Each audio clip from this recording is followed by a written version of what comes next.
Guys, today I will be sharing how to make dulce de leche walnut tart. For the crust, we need 1 egg, 60 grams of icing sugar, 200 grams of plain flour, 1/4 teaspoon of salt, half a teaspoon of vanilla, and 100 grams of butter. I'm only showing you half of the pastry recipe. You're gonna double this batch if you wanna accommodate all the filling. So in a bowl, beat the butter and the icing sugar, add the vanilla,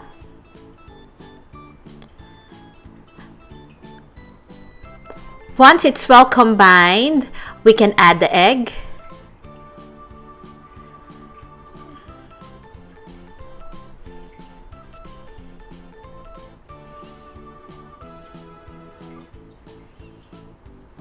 so again, this pastry is only half. You have to double the recipe to accommodate all the filling that we're gonna use later.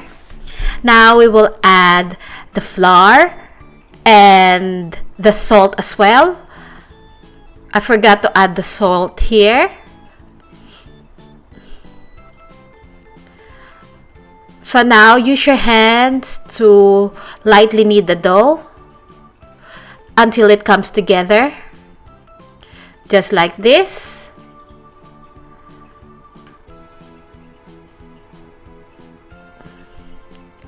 So I forgot to add the salt, so I'm adding it now. So once it is well combined, we're gonna cover this with cling wrap and place it in the fridge and let it rest for about 30 minutes. While the pastry shell is resting in the fridge, we're gonna prepare the tart mold. So I'm adding a little bit of butter in each tart mold. This will ensure me that the tart will come out once it's done baking. So just add a little bit. You can use brush to do this process. After 30 minutes, the tart dough is ready. So I'm measuring about 15 grams each. The diameter of my tart shell is about 1.5 inches. So they're not very big. So again, this is 15 grams. So now we're ready to add the dough into the tart mold. Just like this. I'm using flour as well to help me mold the dough into the tart shell. Then after molding it, use a fork to prick some holes. Again, one more time. So press the dough into the flour and then into the tart mold. Make sure that it's equally distributed. And once you're done shaping the dough, use a fork to prick some hole. And now we're gonna bake this in a preheated oven at 160 degrees for about 15 minutes. And this is what it looks like after baking. Now for the filling, we need half a cup of smooth peanut butter, 1 can of dulce de leche, which is 395 grams. With the dulce de leche, you can make your own by boiling condensed milk for 3 hours, or you can buy one. And also 1 3/4 cup of walnuts. With the walnuts, we're gonna reserve some for the top, and then with the remainder, we're gonna chop it up. So now, chop the walnuts.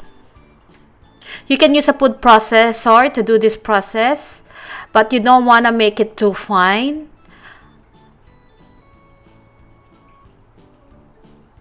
So this is good enough for me. So in a bowl, we're gonna whisk the dulce de leche just to break it up a little bit. For this, we're going to add the half a cup of peanut butter. It needs to be the smooth one. Then using a whisk or handheld mixer, just mix this until they are well combined.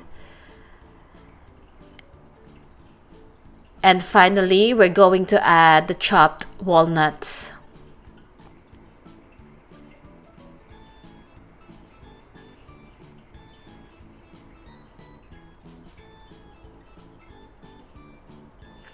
So now, put the filling into the tart shell. That's a bit big, so I remove it.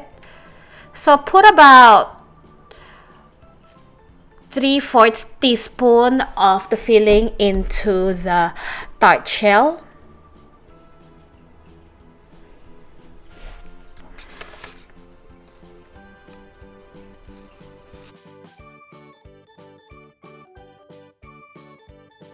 Remember the reserved walnuts. We're gonna top each tart with walnuts.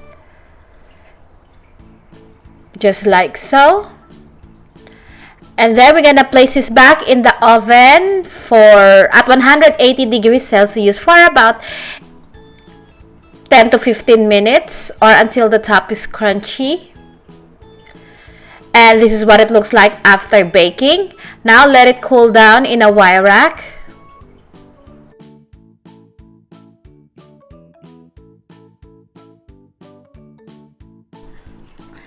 And this is the finished product. And just to finish the look of our tart, we're gonna sprinkle a little bit of icing sugar on top.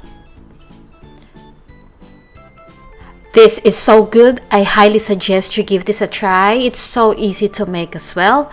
And just to show you what it looks like inside when you slice the tart in half.